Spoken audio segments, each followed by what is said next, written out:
প্রিয় শিক্ষার্থী, আসসালামু আলাইকুম। আমি মোহাম্মদ রাশেদুল হাসান রাশেদ, প্রভাষক, পদার্থবিজ্ঞান বিভাগ, মাইলস্টোন কলেজ। মাইলস্টোন কলেজ কর্তৃক আয়োজিত অনলাইন ক্লাসে তোমাদেরকে স্বাগতম।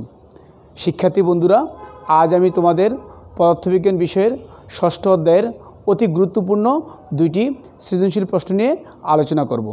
তাহলে শিক্ষার্থী বন্ধুরা, চলো আমরা আলোচনায় ফিরে যাই। শিক্ষার্থী বন্ধুরা, একটি সৃজনশীল প্রশ্নের উদ্দীপক লক্ষ্য করো। 60 সেন্টিমিটার দৈর্ঘ্যের লোহার তৈরি একটি দণ্ডের দৈর্ঘ্য প্রসারণ সহগ 12 × 10⁻⁶ পার কেলভিন। একজন শিক্ষার্থী পর্যবেক্ষণ করে দেখে দণ্ডটির তাপমাত্রা 80 ডিগ্রি সেলসিয়াস বাড়ালে ঘনত্ব 7777.6 কেজি পার ঘনমিটার হয়। লোহার ঘনত্ব 7800 কেজি পার ঘনমিটার। শিক্ষার্থী বন্ধুরা, ক মার্কের প্রশ্ন বলছে আপেক্ষিক তাপ কাকে বলে। খ মার্কের প্রশ্ন বলছে প্রেসার কুকারে রান্না করলে সময় কম লাগে কেন। গ মার্কের প্রশ্ন বলছে উদ্দীপকের তাপমাত্রা পরিবর্তনের জন্য দণ্ডটির চূড়ান্ত দৈর্ঘ্য কত হবে। গ মার্কের প্রশ্ন বলছে শিক্ষার্থীর পর্যবেক্ষণ সঠিক ছিল কিনা গাণিতিকভাবে বিশ্লেষণ করো। শিক্ষার্থী বন্ধুরা, প্রথমে আমরা শিখব ক মার্কের প্রশ্ন আপেক্ষিক তাপ কাকে বলে। আপেক্ষিক তাপ বলতে বোঝায় 1 কেজি কোনো বস্তুর তাপমাত্রা 1 কেলভিন বাড়াতে যেই পরিমাণ তাপের প্রয়োজন হয় তাকে আপেক্ষিক তাপ বলা হয়। তাহলে এখন আমরা শিখব খ মার্কের প্রশ্ন প্রেসার কুকারে রান্না করলে সময় কম লাগে কেন। এখন আমরা খ মার্কের প্রশ্ন দেখো যে প্রেসার কুকারে রান্না করলে সময় কম লাগে কেন তার ব্যাখ্যা প্রদান করব। দেখো যে প্রেসার কুকার আবদ্ধ হওয়ায় এর অভ্যন্তরে চাপ স্বাভাবিক বায়ুমণ্ডলীয় চাপের চেয়ে বেশি হয়, ফলে অধিক চাপে পানির স্ফুটনাঙ্ক বৃদ্ধি পায়। ফলস্বরূপ পানির স্ফুটনাঙ্কে পৌঁছাইতে বেশি সময় লাগে তথা পানি বেশিক্ষণ তরল থাকে। তাই তাপের আদান প্রদান ভালো হয় এবং খাবার দ্রুত সিদ্ধ হয়। এভাবে অধিক চাপে রান্না করা তুলনামূলক সহজ এবং দ্রুত। তাই প্রেসার কুকারে রান্না করলে সময় কম লাগে। শিক্ষার্থী বন্ধুরা, এখন আমরা সলভ করব। এখন আমরা গ মার্ক সলিউশন করতে গেলে দেখো উদ্দীপকটি লক্ষ্য করো। তোমার 60 সেন্টিমিটার দৈর্ঘ্যের, তাহলে আদি দৈর্ঘ্য দেওয়া আছে তোমার 60 সেন্টিমিটার। আমরা জানি আদি দৈর্ঘ্যকে L1 দ্বারা প্রকাশ করা হয় = 60 সেন্টিমিটার। প্রশ্নে বলছে চূড়ান্ত দৈর্ঘ্য নির্ণয় করতে, তাহলে আমরা লিখি চূড়ান্ত দৈর্ঘ্য L2 = হোয়াট। তোমার 60 ডিগ্রি সেলসিয়াস 80 ডিগ্রি সেলসিয়াস বাড়ালে তাহলে তাপমাত্রার পার্থক্য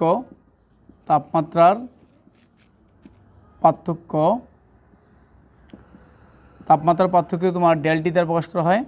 তাহলে ডেলটি = 80 ডিগ্রি সেলসিয়াস। যেহেতু পার্থক্য, তাহলে 80 ডিগ্রি সেলসিয়াসকে আমরা 80 কেলভিন লিখতে পারি। তোমার দণ্ডের দৈর্ঘ্য প্রসারণ সহগকে আলফা দ্বারা প্রকাশ করা হয়। তাহলে লেখো দৈর্ঘ্য প্রসারণ সহগ আলফা = 12 × 10⁻⁶ পার কেলভিন। তাহলে শিক্ষার্থী বন্ধুরা, এই সম্পর্কিত একটা সূত্র আমরা জানি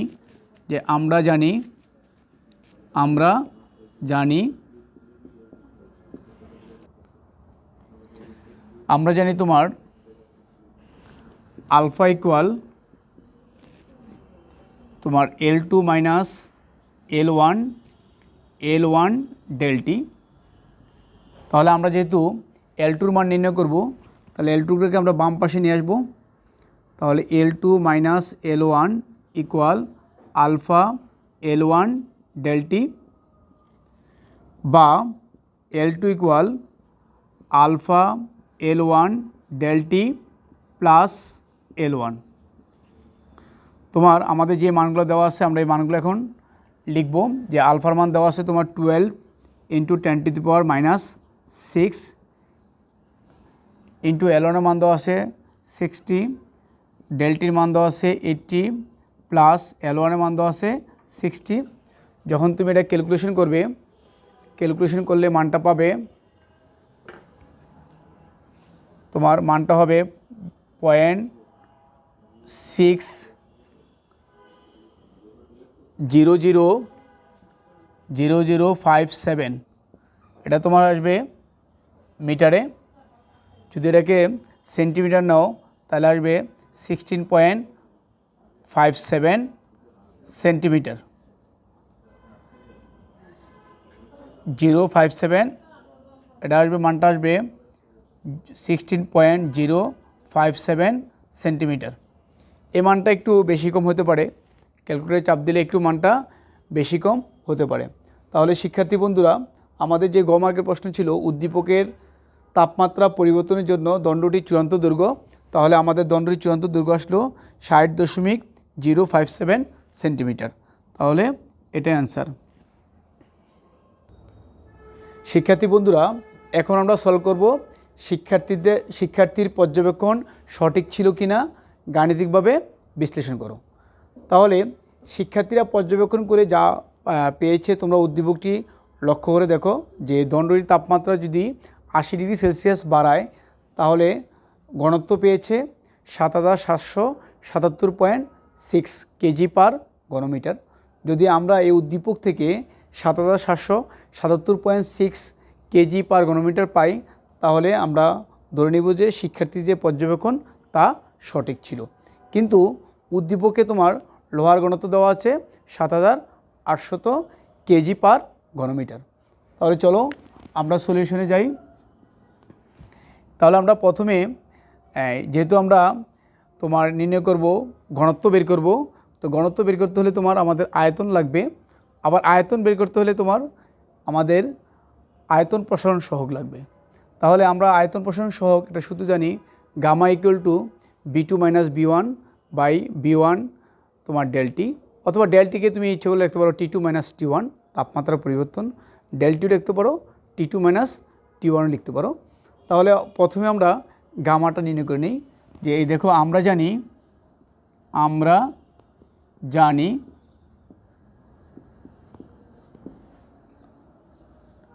গামা ইকুয়াল 3 আলফা।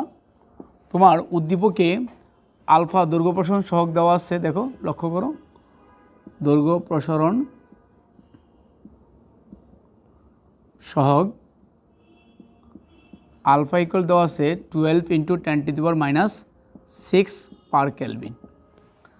তাহলে এখন যদি আমরা 3 দ্বারা গুণ করি, 3 ইন্টু 12 ইন্টু 10⁻⁶ পার কেলভিন, এটাকে তুমি ক্যালকুলেশন করলে আসবে 36 ইন্টু 10⁻⁶ পার কেলভিন। তাহলে আমরা গামা পেয়ে গেলাম। এখন দেখো আমরা আরেকটা সূত্র জানি, যে আমরা জানি তোমার gamma equal B2 minus B1 by B1 del T. এখন যেহেতু আমি B1 বা B2 B1 তাহলে আমরা লিখতে পারি যে তোমার V2 minus V1 equal to gamma B1 del T. এখন উভয় পক্ষে যদি আমরা B1 দ্বারা ভাগ করি, লক্ষ্য করো যে V2 by B1 minus B1 by B1 equal gamma V1 del T. তোমার আমরা B1 দ্বারা উভয়পক্ষকে ভাগ করলাম। তারপরে তোমার দেখো এখানে কি থাকতেছে, যে V2 by B1 minus 1 equal gamma ডেলটি।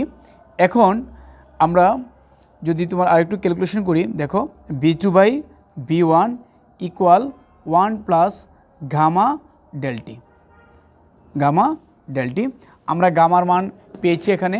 তাপমাত্রার বাড়ালে অর্থাৎ তাপমাত্রার পরিবর্তন দেওয়া আছে তোমার 80 ডিগ্রি সেলসিয়াস, তাহলে লিখতে পারি তাপমাত্রা বৃদ্ধি তাপমাত্রা বৃদ্ধিকে আমরা ডেলটি দ্বারা প্রকাশ করি। ডেলটি ইকুয়াল টু 80 ডিগ্রি সেলসিয়াস, যেহেতু পার্থক্য বা বৃদ্ধি এই জন্য এটাকে 80 কেলভিনও লেখা যায়।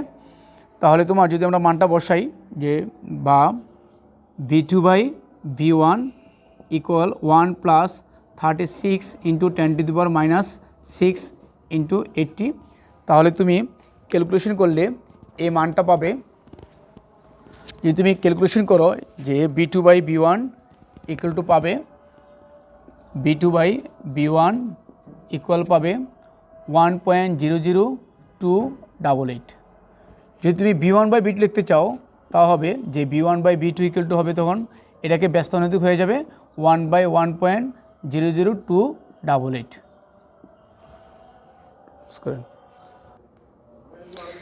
কিন্তু আয়তনের পরিবর্তন হলেও ঘনত্বের পরিবর্তন হবে যেন ভর একই থাকে। তাহলে অর্থাৎ আমরা লিখতে পারি যে m ইকুয়াল টু তোমার ρ1 v1 ইকুয়াল টু ρ2 v2, বা ρ1 v1 ইকুয়াল টু লেখা যায় ρ2 v2। তোমার যেহেতু আমরা ρ2 মান বের করব, তাহলে লেখা যায় ρ2/ρ1 ইকুয়াল টু v2/v1। ρ2 সুতরাং ρ2 ইকুয়াল টু যে v2/v1 ইন্টু ρ1। তাহলে তোমার লোহার ঘনত্ব ρ1 ইকুয়াল উদ্দীপকে দেওয়া আছে, দেখো 7800 কেজি পার ঘনমিটার।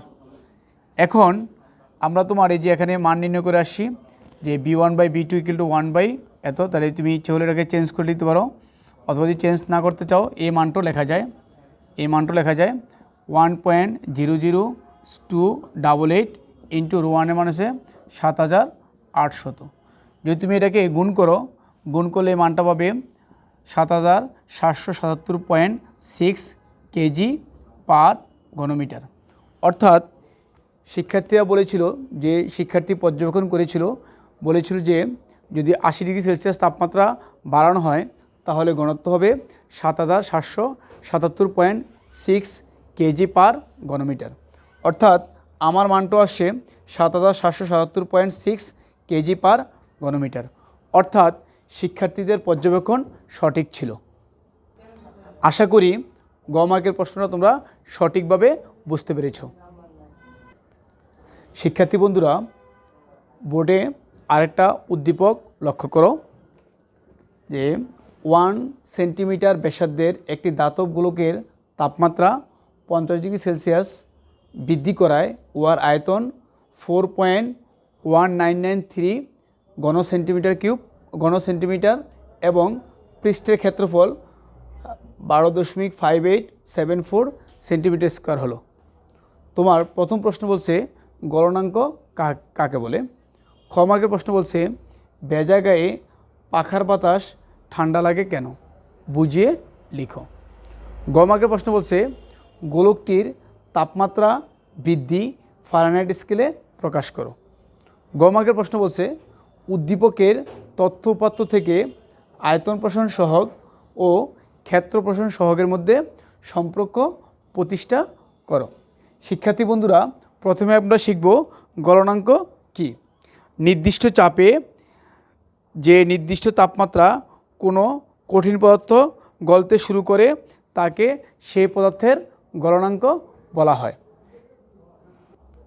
শিক্ষার্থী বন্ধুরা, এখন আমরা শিখব খ মার্কের প্রশ্ন যে ভেজা গায়ে পাখার বাতাস ঠান্ডা লাগে কেন, বুঝিয়ে লিখো। শিক্ষার্থী বন্ধুরা, আমরা জানি পানি সবসময় বাষ্পায়িত হতে থাকে। এ বাষ্পায়নের হার নির্ভর করে এর আশপাশের উপস্থিত জলীয় বাষ্পের পরিমাণের উপর। জলীয় বাষ্প বেশি হলে বাষ্পায়ন ধীরে হয়। আমাদের গমাক্ত দেহ থেকে বাষ্পায়নের ফলে এর চারপাশে জলীয় বাষ্পের পরিমাণ বেশি থাকে। পাখার বাতাস এই জলীয় বাষ্পকে সরিয়ে দেয়, ফলে বাষ্পায়ন দ্রুততর হয়। আবার বাষ্পায়নের সময় সুপ্ত তাপের প্রয়োজন হয়। ঘাম বাষ্পায়নের সময় শরীর থেকে তাপ গ্রহণ করে, ফলে ঠান্ডা অনুভূত হয়। ভেজা গায়ে পাখার বাতাস লাগলে একই রূপ অনুভূত হয়, ফলে ভেজা গায়ে পাখার বাতাস ঠান্ডা লাগে। শিক্ষার্থী বন্ধুরা, এখন আমরা গ মার্কের প্রশ্ন সমাধান করব। প্রশ্নটা দেখো, গোলকটির তাপমাত্রা বৃদ্ধি ফারেনহাইট স্কেলে প্রকাশ করো। আমরা জানি তাপমাত্রা স্কেল তিনটা, একটা হচ্ছে তোমার সেলসিয়াস স্কেল, একটা হচ্ছে ফারেনহাইট স্কেল, আর একটা হচ্ছে কেলভিন স্কেল। এখানে তোমার তাপমাত্রা বৃদ্ধি সেলসিয়াস স্কেলে দেওয়া আছে, আমাদেরকে তাপমাত্রা বৃদ্ধি ফারেনহাইট স্কেলে প্রকাশ করতে হবে। তাহলে লিখো যে আমরা জানি সেলসিয়াসের সাথে ফারেনহাইটের যে সম্পর্ক, আদি সেলসিয়াস বলা হয়, তাহলে C1/5 ইকুয়াল F1 মাইনাস 32/9। এটাকে আমরা 1 নম্বর সমীকরণ দিলাম। তারপরে C2/5 F2 মাইনাস 32/9, এটাকে আমরা 2 নম্বর সমীকরণ দিলাম। তাহলে আমরা এখন 2 নং হতে 1 নং বিয়োগ করি। লিখি 2 নং হতে 1 নং বিয়োগ করে তাহলে তোমার আগে 2 নং লিখবো যে C2/5 minus C1/5 equal F2 minus 32/9 minus F1 minus 32/9। এখন আমরা সাধারণ যে সমাধান তা করব। 5 লসাগু C2 মাইনাস C1 ইকুয়াল, এখানে 9 লসাগু F2 মাইনাস 32 মাইনাস F1, এ মাইনাসের ভিতরে মাইনাসে প্লাস হয়ে যাবে /9। এই C2 minus C1 by Celsius স্কেলের তোমার পার্থক্য বোঝায়। তাহলে আমরা লিখতে পারি ডেল C/5 ইকুয়াল তোমার এই 32 যায় কাটা চলে যায়, F2 মাইনাস F1, তাকে লেখা যায় তোমার ডেল F/9। তাহলে আমরা মান বের করতে চাচ্ছি ফারেনহাইট স্কেলের তাপমাত্রা। তাহলে আমরা লিখব যে ডেল F ইকুয়াল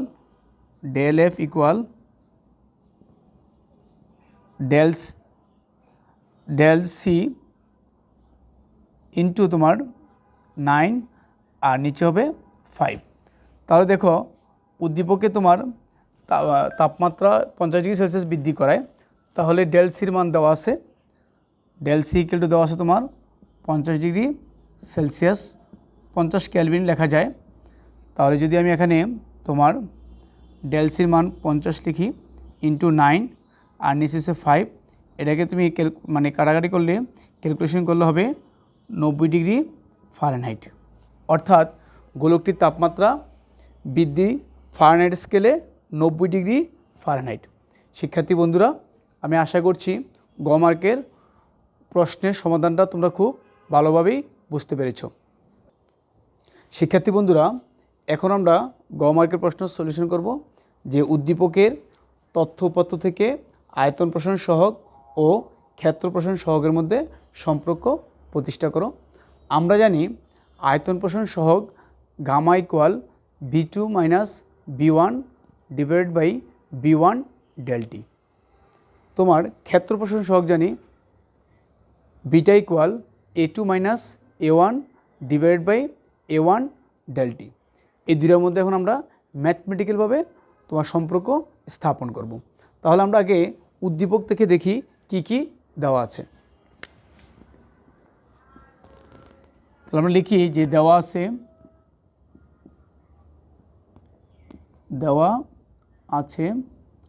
1 সেন্টিমিটার ব্যাসার্ধের। তাহলে লিখি ব্যাসার্ধ, যেহেতু গোলক তাহলে লিখতে পারো গোলকের ব্যাসার্ধ R1 ইকুয়াল 1 সেন্টিমিটার। এটাকে মিটার নিলেও হবে, যেহেতু আমাদের সবগুলো এককই সেন্টিমিটার দেওয়া আছে তাই আমরা সেন্টিমিটার রাখবো। তোমার এই R1 ইকুয়াল টু 1 সেন্টিমিটার দেওয়া আছে। আমরা এখান থেকে তোমার গোলকের আদি ক্ষেত্রফল নির্ণয় করব। আদি ক্ষেত্রফল A1 ইকুয়াল আমরা জানি 4πr1 স্কোয়ার। তোমার 4 ইন্টু পায়ের মান হচ্ছে 3.1416 ইন্টু r1 হচ্ছে 1 তারপরে স্কোয়ার দিলাম, তাহলে তোমার A1 এর মানটা আসবে 12.566 সেন্টিমিটার স্কোয়ার। প্রশ্নে তোমার গোলকের এবং পৃষ্ঠের ক্ষেত্রফল অর্থাৎ গোলকের চূড়ান্ত ক্ষেত্রফল, গোলকের চূড়ান্ত ক্ষেত্রফল তোমার A2 ইকুয়াল দেওয়া আছে 12.5874 সেন্টিমিটার স্কোয়ার। আমরা গোলকের আয়তন জানি, গোলকের আয়তন অর্থাৎ আদি আয়তন, গোলকের আদি আয়তন তোমার B1 ইকুয়াল 4/3 পাই r1 কিউব। যেহেতু আমরা rকে r1 ধরেছি, তাহলে তোমার 4/3 পাইয়ের মানে হচ্ছে তোমার 3.1416 ইন্টু 1 হোল কিউব। এটাকে তুমি যখন ক্যালকুলেশন করবে এ মানটা পাবে 4.1888 সেন্টিমিটার কিউব। প্রশ্নে দেখো 50 ডিগ্রি সেলসিয়াস বৃদ্ধি করায় ওয়ার আয়তন, তাহলে গোলকের চূড়ান্ত আয়তন, গোলকের চূড়ান্ত আয়তন, গোলকের চূড়ান্ত আয়তন, চূড়ান্ত আয়তন V2 ইকুয়াল দেওয়া আছে দেখো কত, যে 4.1993 ঘন সেন্টিমিটার। তোমার তাপমাত্রা পার্থক্য দেওয়া আছে 20 ডিগ্রি 50 ডিগ্রি সেলসিয়াস। তাহলে আমরা লিখব তাপমাত্রা পার্থক্য 50 ডিগ্রি সেলসিয়াস। আমরা এখানে লিখতে পারি যে তাপমাত্রা পার্থক্য 50 ডিগ্রি সেলসিয়াস। তাপমাত্রার পার্থক্য, তাপমাত্রার পার্থক্য তোমার ডেল্টা ইকুয়াল 50 ডিগ্রি সেলসিয়াস অর্থাৎ 50 কেলভিন। তাহলে আমরা বলেছিলাম যে আয়তন প্রসারণ সহগ তোমার গামা নির্ণয় করব আর ক্ষেত্র প্রসারণ সহগ বিটা নির্ণয় করব। দেখো লিখবে আমরা জানি, আমরা জানি, আমরা জানি beta equal A2 minus A1 by A1 ডেল্টি।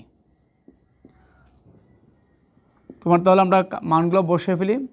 A2 মান দেওয়া আছে 12.5874 মাইনাস A1 এর মান দেওয়া আছে 12.566 আর A1 এর মান এখানে আছে 12.566 ইন্টু তাপমাত্রা পার্থক্য দেওয়া আছে 50 ডিগ্রি 50 কেলভিন। এটাকে যখন তুমি ক্যালকুলেশন করবে মানটা পাবে 3.406 into 10⁵ per kelvin, 10⁻⁵ per kelvin. অনুরূপভাবে আমরা এখন নির্ণয় করব গামা ইকুয়াল টু সূত্র জানি আমরা B2 মাইনাস B1 তোমার B1 ডেল্টি। এই মানটার মানগুলো তুমি যখন বসাবে B2 মান হচ্ছে 4.1993 মাইনাস B1 এর মান হচ্ছে তোমার 4.1888 আর তোমার B1 এর মান হচ্ছে 4.1888 ইন্টু ডেল্টির মান হচ্ছে 50 কেলভিন। যখন তুমি এটা ক্যালকুলেশন করবে মানটা পাবে 5.0134 ইন্টু 10⁻⁵ পার কেলভিন।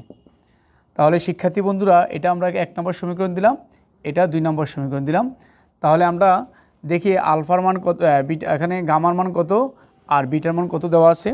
আমরা এখন যদি 2 নংকে 1 নং দ্বারা ভাগ করি, যে 2 নং সমীকরণ যদি 1 নং সমীকরণ দ্বারা ভাগ করি, তাহলে গামা বাই বিটা ইকুয়াল তোমার গামার মান হচ্ছে 5.0134 ইন্টু 10⁻⁵ আর তোমার বিটার মান হচ্ছে 3.406 ইন্টু 10⁻⁵। তাহলে তোমার মানটা দাঁড়াবে গামা ইকুয়াল 1.47 বিটা। শিক্ষার্থী বন্ধুরা, আমাদের প্রশ্নে যে কথা বলেছিল যে তোমার আয়তন প্রসারণ সহগ ও ক্ষেত্র প্রসারণ সহগের মধ্যে সম্পর্ক। তাহলে দেখো, আয়তন প্রসারণ সহগ হলো গামা, ক্ষেত্র প্রসারণ সহগ হলো বিটা। অর্থাৎ এই যে আমি বিটা ইকুয়াল নির্ণয় করলাম 1.47, গামা ইকুয়াল নির্ণয় করলাম 1.47 বিটা। এটাই আমার মানে আয়তন প্রসারণ সহগ ও ক্ষেত্র প্রসারণ সহগের মধ্যে সম্পর্ক। আশা করছি শিক্ষার্থী বন্ধুরা এই প্রশ্ন তোমরা খুব ভালোভাবে বুঝতে পেরেছ। শিক্ষার্থী বন্ধুরা, আশা করছি ক্লাসটা তোমরা খুব ভালোভাবেই উপভোগ করেছো। তাহলে আজ এখানে রাখলাম। খোদা হাফেজ।